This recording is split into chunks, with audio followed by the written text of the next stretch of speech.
Go day again mga paps, for today's video, share ko lang sa inyo kung paano yung proper na pagpalit ng brake pad sa harap ng ating motor. Bali, kailangan nyo lang ng mga wrench, depende wrench or kahit anong type ng wrench, basta size sa sukat nya.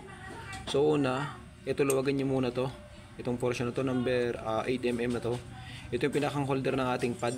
Ito yung bagong ipapalit natin. Ito luwagan nyo muna para matibay pa dahil nakakapit pa siya. Pihitin nyo muna to para hindi kayo mahirapan mamaya pag ayan, pag nakalas na kasi yan dito tapos hindi nyo pa ito naluluwagan, medyo kailangan nyo pa ng puwersa. Mas maganda kung ito luwagan nyo na. Ayan, tapos kapag maluwag na siya, ito dito naman is star allen na kailangan para mapihit nyo to na dalawa na to. Star allen type kasi ito, malambot lang naman yung mga to, kailangan lang ng konting pihit. Ayan, gumalaw na siya.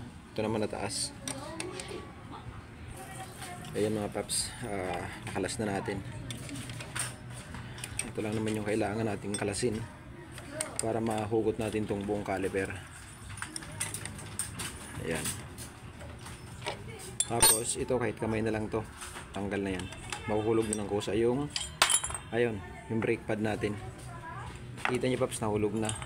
Ito nga pala, wala siyang tawag dito mga paps, wala siyang indicator kung paano, kung tuwing kailan tayo magpapalit ng brake pad. So ang magandang gawin nyo dito is regular check na lang para ma-monitor nyo yung ating brake pad. Kasi kung mapapansin nyo, ayan, bungi na rin siya dahil sa sobrang nipis na. Ayan o, muntik ng masagad. Ayan, napakanipis niya na. Ayan o, ikumpara natin dito sa bago. Ito yung bago ang kapal. Ayan, kaya pinakamaganda nito is regular check para sa safety natin. Ito naman ay madali lang kalasin. Ito siya, kung mapapansin nyo mga paps, ito yung ating piston. Ayan, lumabas na siya. Itong piston na to, itutulak lang natin ito papasok. Pero ito yung pinakang tips ko lang sa inyo kapag magpapalit kayo. Tuwing itutulak nyo itong piston ring na to, dapat nakabukas yung brake master natin. Kasi kapag pinersa nyo itong mga paps, masisira yung repair kit ng ating kapag palagi na ginagawa yan, tuwing papalit ka ng brake pad, tinutulak mo ito ng puwersahan papasok talaga yun dun sa loob yung langis. Ito kasing hose natin, puno yan ng langis ng brake fluid. So kapag pinilit mo itulak tong piston para lumubog, mapupersa yung ating repair kit.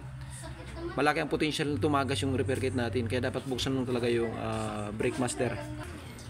Ito nga pala yung sinasabi ko sa inyo, repair kit. Ayan, kung makikita nyo, i-close up lang natin sa video. Ito guma to paps. Ito, ayan na binuburiki ko. Ayan, ito yung sinasabi ko sa inyo na masisira. Bali yung pwesto na ito mga paps, doon lang to sa mga hindi pa nakakaalam at wala pang ideya.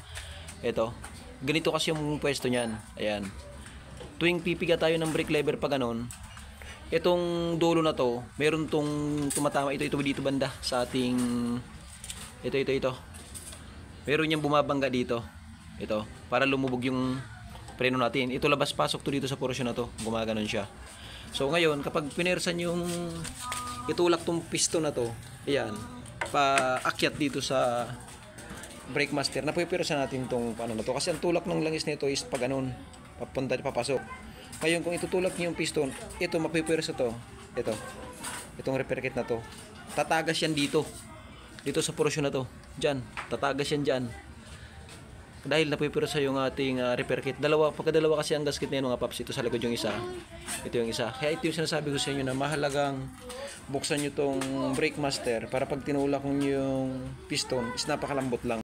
Ito, bubuksan lang natin mga paps. So ito na mga paps, natanggal na natin yung tornilyo. Ayan, plastic cover lang naman to. Yeah. Ito nga pala paps, ibalik nyo rin to. Ito, total na baklas na lang din naman. Itong video natin dun sa mga wala pang ideya. Ito naman naguma na to. Umuuna to mga paps, i-share ko lang sa inyo kung ano yung trabaho nito.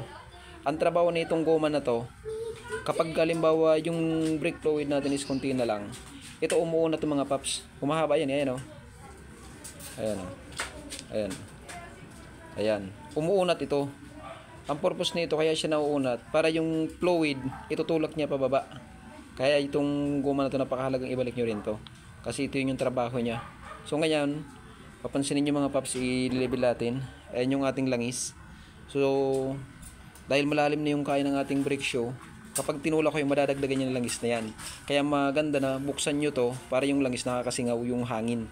Para hindi siya puwersado yung repair kit dito sa ilalim. Ngayon, kahit ito lang ibalik natin ang plastic. Eto na mga paps, itutulak natin tong ating piston papasok. Ayan. Pag tinulak nyo to, malambot lang to. Kahit anong bagay na pwede nyo ipantulak. Ayan.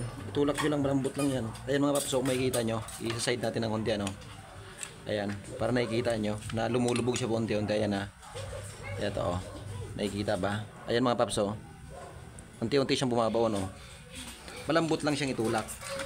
Ayan. Hindi siya totally puwersado. Saan na ba? Ayan. Ayan, oh. Hindi siya ganun katigas pag itulak mo. Ayan, sagad na siya halos. Yun. Ayan mga paps, halos sagad na yung ating piston. Ayan. Malambot lang siyang itulak dahil nakabukas yung ating brake master. Ngayon, tingnan natin yung brake master natin. O, di ba? Ayan yung langis halos mapuno na mga paps. Ayan, o. Ibang-iba kanina na yung langis natin kanina halos kalahati. Ngayon, punong-puno na siya. Kung hindi natin ito bubuksan, masyadong matigas. Napakahirap itulak ng piston. May ipapasok mo siya pero puwersado talaga. Unlike nung binuksan mo to, madali mo siya matulak. Hindi puwersado yung repair kit natin dito. May nagturo kasi nito na hindi niya na ito binuksan, puwersa niyang itulak yung piston. Okay, papasok talaga yun. Kaya lang ang magsasuffer yung dito, repair kit natin. Kaya proper way, buksan mo para yung pagbalik ng langis smooth, hindi matigas. Ayan, hindi puwersado yung repair kit. Ito na mga paps yung ating bagong brake pad. Hawak ko na. Ayan. Ito yung sa kaliwa na banda. Madali lang naman to. Pag ganito lang yung pwesto niyan mga paps. Ito yung pinakang stopper niya na bakal na to. Saksak nyo lang yung pag ganun. Ayan. Ayan. Tapos, ito naman yung nasa kabilang parte niya. Kabilang pisngi. Ganyan lang din. Tapos, pag nailagay nyo na ng ganyan, hayaan nyo munang magdikit. Tapos, yung unang tornilyo na pinuksan natin kanina, eto, balik nyo lang din. Ito yung pinakang holder ng ano natin, pinakang holder ng brake pad natin para hindi siya malaglag. Balik nyo lang din dito. Ayan. Kasi kailangan mapasok nyo yan dito sa, ayan, oh, may butas. Eto. Ayan siya. Ayun, nakita ba? Ayan. Kailangan natin yan dyan may shot. Ayan. Tapos kahit hand tight nyo lang muna, mahalaga hindi siya mahulog. Ayun mga paps, yun yung dahilan pala kung bakit natin tinutulak yung tawag dito, yung piston papasok, para itong dalawang brake pad natin, ayan, para may pagitan siya. Kasi kapag dikit yan mga paps, pag dikit yan kagaya nito, hindi natin may papasok dito sa rotor disc. Ayan, oh. Kung ano yung kapal nito, dapat ganyan yan din yung bukan yan. Ayan, parang ganyan, para pumasok siya dito. Kasi pag magkadikit dito kagaya nito, hindi mo siya mailalagay. Kaya natin sinusunggit yung piston sa loob. Ayan. Sa paglagay naman nito mga paps, unahin natin ulit itong taas. Ito, takpan muna natin kasi itatagilid natin yung motor. So puno yan, baka matapon. At ganun pa rin. Ito naman is walang ano to, kahit magkabaliktaran to ng ganun, okay lang. Takip lang naman to. Pero ibalik nyo na lang din sa dati. Ayan, para madali nyo mabasa. Tapos yung screw dito mga paps, lagyan nyo ng ano, kunting grasa. Kasi malambot lang yun, napuputol yung kapag tumigas. Hihirapan kayo, baka mamaya maputol pag next tanggal nyo. Kaya lagyan nyo ng kunting grasa. Dik-dik nyo lang mga paps sa grasa. Ayan, kunti lang. At least meron siyang pampadulas. Ito, at least meron siyang kunting lubrication para hindi siya maganit. Ayan, pag pinakialaman ka ng barkada mo, bakit nilalagyan mo ng grasa, sabihin mo sa kanya, at least alam mo yung ginagawa mo. Ganun lang yan. Ganun yung proseso para hindi matigas baklasin sa susunod. Ito na mga paps, higpitan na lang natin. Tamang higpit lang. Kasi payat lang screw na ito, baka maputol. Ayan, kaya saktong higpit lang. Yan, mga sumubrang grasa na yan, punasan na lang natin yan. So kaya kailangan natin ito unahin para pag itinagilid natin yung ganyan, hindi matatapon yung langis sa reservoir natin. So dito naman mga paps, ayan, dapat lang nakabuka yan. Ayan. Tapos ganun lang. Ganito lang mga paps. Ulitin natin. Ayan. Dahil nakapesto na siya, ganun lang yung pagsalpak sa kanya. Ayun, swabe na lang. Yun yung purpose kung bakit natin tinutulak yung piston pabalik. Ayan. Ngayon lalagay natin yung tornilyo mga paps para may fix na natin tong caliper. Ayan na mga paps, nailagay na natin. Higpitan lang natin to. Tamang higpit lang din kasi baka malos thread. Sakto lang kasi ang haba ng tornilyo na to. Hindi rin kasi ito pwedeng mahaba kasi uusli siya dito ng sobra, tatamaan tong disc. Kaya sukat na sukat lang din talaga yan.